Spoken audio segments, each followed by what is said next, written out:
Hello, my name is Sue, and today I'm going to go over our first Speaker of the House. His name was Frederick Muhlenberg, and he was of German descent. Now, there has been a rumor that has perpetuated through the years. Some have been exaggerated, some for political gain. But one of the things is that it was said that the House was considering making German the language of the United States. Now, the ramifications would have been massive, massive.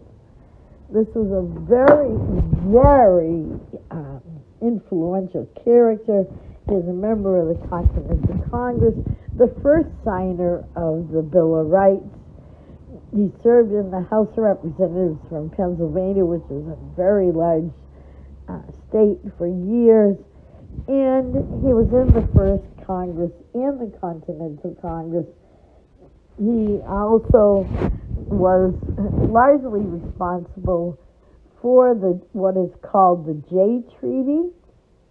And also, he was the one that decided where the capital of the United States would be. Now, this is a very influential man. He was born Frederick Augustus Conrad Muhlenberg, January 1st, 1750, and lived until June 4th, 1801.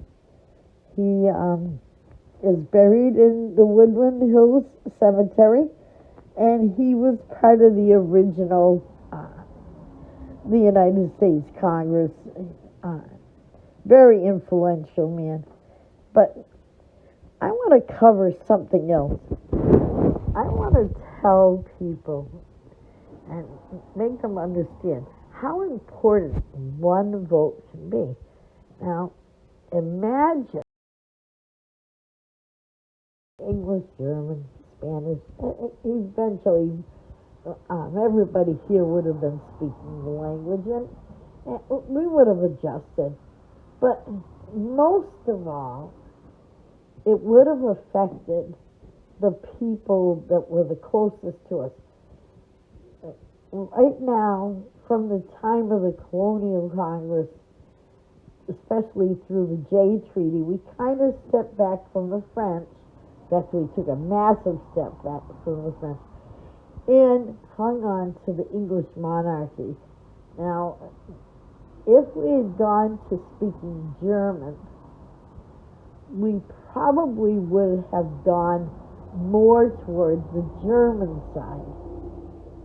Think what could have happened.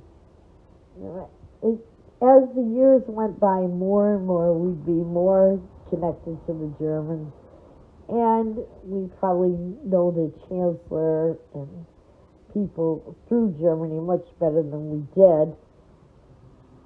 But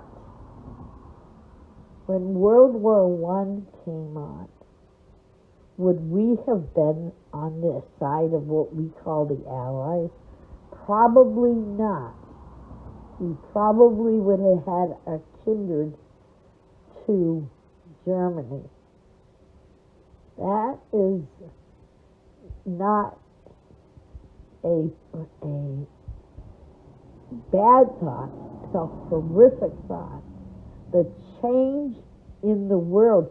We would not live in a world that we know now. We would be in a totally different environment.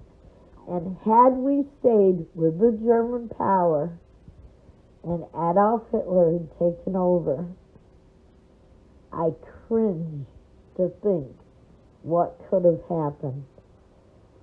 So that when it comes to voting and you don't think that your vote counts, remember Frederick, and remember the name. His name was Frederick Muhlenberg. He was a good man, and he voted no. So we kept the English monarchy. He had the treaty with England, and the United States became what we are. Had he gone the other way, our world would not exist. Thank you.